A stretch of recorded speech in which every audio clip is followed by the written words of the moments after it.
మీ పిల్లల డాక్టర్ కళ డబ్బు వల్ల ఆగిపోవద్దు. కేవలం 18 లక్షల నుంచి MBBS విదేశాల్లో. అందరికీ నమస్కారం. నేను శిరీష. ప్రస్తుతం మనతో పాటు ఉన్నారు ప్రముఖ ఆధ్యాత్మికవేత్త, జ్యోతిష పండితులు శేషగిరి రావు గారు. గురుగారితో మాట్లాడతాం. నమస్కారం గురుగారు. గురుగారు, ఆగస్టు మాసంలో ద్వాదశ రాశులైన మొదటి రాశి మేషరాశి వారికి ఎలా ఉందంటారు? ఎలాంటి జాగ్రత్తలు తీసుకోవచ్చు అంటారు? ఆర్థిక పరంగా, ఆరోగ్య పరంగా వీళ్ళ గ్రహ గోచారం ఏంటంటారు ఈ మాసంలో? అదే ఆగస్టు నెలలో మనకి కొన్ని ముఖ్యమైన విషయాల్లోకి వచ్చేప్పటికి ఏంటంటే గురుమౌఢ్యం అనేది ఉంటుంది. యాక్చువల్గా జూలై నుంచి మనకి జూలై 15 స్టార్ట్ అయ్యి ఇప్పుడు నడుస్తుంది. ప్రస్తుతం అయితే 3 నడుస్తుంది. అది ఆగస్టు నెలలో ఎండ్ అవుతుంది 11వ తారీఖు ఇంచుమించుగా మౌఢ్యం. సో అప్పుడు తర్వాత మనకి కొద్ది రోజుల్లోనే శ్రావణ మాసం బిగిన్ అవటం, అంటే ఇంచుమించు 13వ తారీఖు నుంచి బిగిన్ అవుతుంది. అంటే ఇంకా అక్కడి నుంచి ముహూర్తాలు మళ్ళీ ప్రారంభం అవుతాయి. సో ఆగస్టు నెలలో మనకి ఉన్న మెయిన్. తర్వాత అదే నుంచి మనకి శ్రావణ మాసం కూడా బిగిన్ అయిపోతుంది.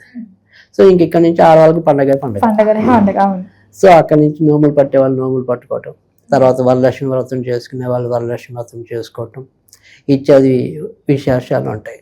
అయితే మనకి జనరల్గా వరలక్ష్మి వ్రతం అనేది ఆగస్టు ఎప్పుడైతే ఏదైతే మొదటిగా పౌర్ణమి ముందు వచ్చే శుక్రవారం ఏదైతే ఉంటుందో దాన్ని వరలక్ష్మి వ్రతంగా చేసుకోవటం అనేది చాలా మందికి తెలిసిన విషయం. సో జనరల్గా 2వ వారం వస్తుంది. అంటే ఇప్పుడు మనకి గురువారం నాడు శ్రావణ మాసం బిగిన్ అయ్యి రావటమే మొదట శుక్రవారం అనేది 14వ తారీఖు శ్రావణ శుక్రవారం మొదటిది. సో ఆ లెక్కను చూసినప్పుడు 21వ తారీఖు 2వ శుక్రవారం కాబట్టి వరలక్ష్మి వ్రతం చేసుకోవటం అనేది చాలామంది ఆటోమేటిక్గా చేసేసుకుంటారు. కానీ వివిధ భవిష్యత్తర పురాణం కానీ నిర్ణయ సింధు, ధర్మసింధు ఇత్యాది గ్రంథాలు పరిశీలించిన మీదట ఏ రోజైతే పౌర్ణమితో కనుక ఒకవేళ శుక్రవారం వచ్చినట్టయితే అది మరింత విశిష్టమైనది వరలక్ష్మి వ్రతం. కనుక 3వ శుక్రవారం మనకి పౌర్ణమితో కలిసి రావటం అనేది జరిగింది. సో అందుకని నిజానికి ఏంటంటే 2వ వారం చేసుకుంటే తప్పు అని కాదు, పౌర్ణమి ముందు వచ్చింది కూడా చేసుకోవచ్చు అని మనకి గ్రంథాలు పేర్కొన్నాయి. కానీ దీంతో పోలిస్తే మరింత విశిష్టమైనది 3వ వారం పౌర్ణమితో కలిసి శుక్రవారం వస్తుంది. కనుక ఈ ఆగస్టు నెలలో మనకు ముఖ్యమైన కన్ఫ్యూజన్ ఏదైనా ఉంటే కొంతమందికి ఇది ఉంటుంది. అంటే పౌర్ణమి వచ్చింది కదా, పౌర్ణమి నాడు చేసుకోవాలా లేదా యథావిధిగా 2వ వారం చేసుకోవాలా, ఆ రకంగా కొంత కన్ఫ్యూజన్ ఉండటం అనేది ఉంటుంది. కానీ ఏది బెటరు అంటే కనుక, ఏది బెస్ట్ అంటే కనుక, ఏది ఉత్తమం అంటే కనుక పౌర్ణమితో వచ్చిన దానికి మరింత ప్రాధాన్యత ఇవ్వమని మనకి గ్రంథాలు పేర్కోవటం అనేది జరిగింది. కనుక 3వ వారం 28వ తారీఖు చేసుకోవటం ఉత్తమం. అలాగే 2వ వారం పౌర్ణమి ముందు 2వ శుక్రవారమే కాబట్టి చేసుకుంటే తప్ప అంటే తప్పు కాదు. ఏది ఉచితము, ఏది ఉత్తమము అంటే మాత్రం 28వ తారీఖు పౌర్ణమితో కలిసి వచ్చింది చేసుకుంటే మంచిది. ఎందుకంటే పౌర్ణమి కానీ ఇటు అమావాస్యలు కానీ లక్ష్మీదేవికి చాలా ప్రీతికరమైనవి. సో మనం చేసేది వరలక్ష్మి వ్రతం కాబట్టి పౌర్ణమి నాడు కలిసి వచ్చింది కనుక పౌర్ణమి నాడు చేసుకుంటే మరింత శుభం. అయితే పౌర్ణమి ఆ రోజు ఇంచుమించు ఉదయం 9:30తోనే ఉంటుంది. సో అందుకని ఎవరైనా సరే వరలక్ష్మి వ్రతం కానీ వివిధ పూజాది కార్యక్రమాలు కానీ చేసుకుంటే మ్యాక్సిమం 9:30 లోపు చేసుకుంటే కనుక చాలా ఉత్తమమైన కాలం. కనుక అది ఆగస్టులో మనకి ప్రత్యేకంగా ఉంది. మంచి పండగ, అందరూ ముఖ్యంగా స్త్రీలందరూ ఇష్టంగా చేసుకునే పండగ. సో వరలక్ష్మి వ్రతం ఎప్పుడు చేసుకోవాలి, ఎలా చేసుకునే దానికి ఇదొక నివృత్తి. దీని గురించి ఒక స్పెషల్ వీడియో కూడా చేద్దాం గురుగారు తర్వాత. మరి మేషరాశి వారికి ఎలా ఉంటుంది అంటారు? మేషరాశి వారికి వచ్చేప్పటికి ఏంటంటే ఆరోగ్య విషయంలో ఎప్పటికైనా మనం గత దినాలుగా చెప్తూనే ఉన్నాము. అందులో ఈసారి కూడా ఇప్పుడు మళ్ళీ కొన్నాళ్ళ పాటు కుజుడు బుధుడు రాశిలోకి ప్రవేశించడం, అంటే ఆగస్టు 2వ తారీఖు నుంచి బుధ రాశిలోకి అంటే మిథున రాశిలోకి కుజుడు ప్రవేశించడం అనేది జరుగుతుంది. సో దీనివల్ల ముఖ్యంగా ఈ తలకు సంబంధించిన విషయాల్లోనూ తర్వాత చర్మానికి సంబంధించిన విషయాల్లోనూ సాధారణంగా మేషరాశి వాళ్ళు కొద్దిగా జాగ్రత్తగా ఉండాలి. సో ఆరోగ్య విషయంలో మాత్రం మధ్య మధ్యలో ఇబ్బందులు వచ్చే పరిస్థితులు అయితే ఎక్కువ ఉంటాయి. తర్వాత బుధుడు అంటే వీళ్ళకి ఉద్యోగాలకి కారకుడు, ఆయన ఇదే నెలలో మనకి కర్కాటక రాశిలోకి ప్రవేశించడం అనేది ఉంటుంది ఆగస్టు 14వ తారీఖు వరకు. అయితే ఆగస్టు 14 దాటాక మళ్ళీ సింహరాశిలోకి ప్రవేశిస్తే మళ్ళీ కొంత మంచి ఫలితాలు పెరుగుతాయి. సో మొదటి 2 వారాల్లో మాత్రం వృత్తి ఉద్యోగాల్లో చికాకులు ఎదుర్కోవటం అనేది ఒకటి, తర్వాత బంధుమిత్రాదులతో ఏవో రకమైన అపార్థాలు తాత్కాలిక విరోధాలు ఏర్పడడానికి అవకాశం ఉంటుంది. సో మిగతా అన్ని విషయాల్లో ఎక్కువ శాతం యథాప్రకారంగానే మంచి విషయాలు ఉండటం అనేది జరుగుతుంది.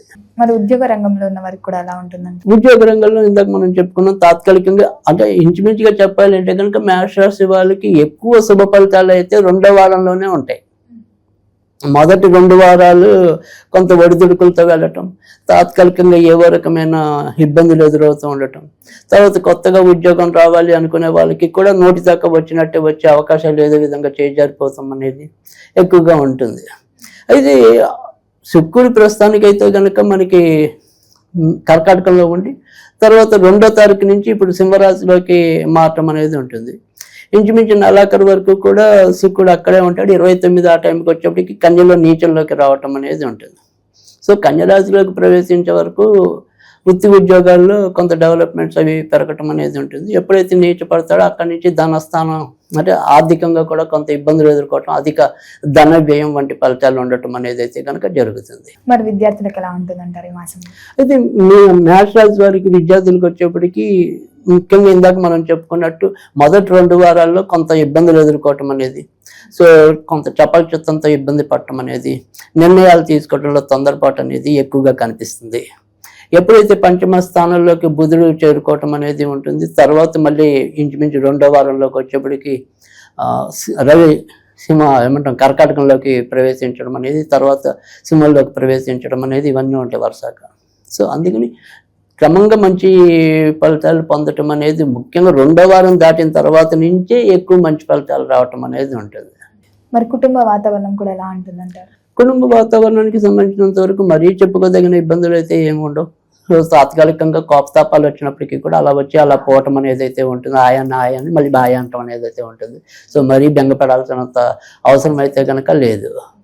గురుగారు, ఎవరైతే వివాహ ప్రయత్నాలు చేస్తున్నారో అసలు శ్రావణ మాసం స్టార్ట్ అయినాక వివాహ ముహూర్తాలు కూడా స్టార్ట్ అవుతాయి కాబట్టి సక్సెస్ అవుతుందంటారా వివాహం? ఖచ్చితంగా. ఎందుకంటే ఇంచుమించు అలాగా ఎప్పుడైతే కన్యారాశి అంటే మ్యాక్సిమం పీరియడ్ అంతా కూడా శుక్రుడు సింహరాశిలోను కర్కాటక రాశిలోనే ఉండటం అనేది జరుగుతుంది. అంటే ఆగస్టు 2 నుంచి కర్కాటకం నుంచి సింహంలోకి మారటం అనేది శుక్రుడు ఉంటుంది. మళ్ళీ ఇంచుమించు నెలాఖరికి వచ్చేప్పటికి 29 ఆ టైంకి ఇంచుమించుగా వచ్చేప్పటికి కన్యలోకి ప్రవేశించమాట.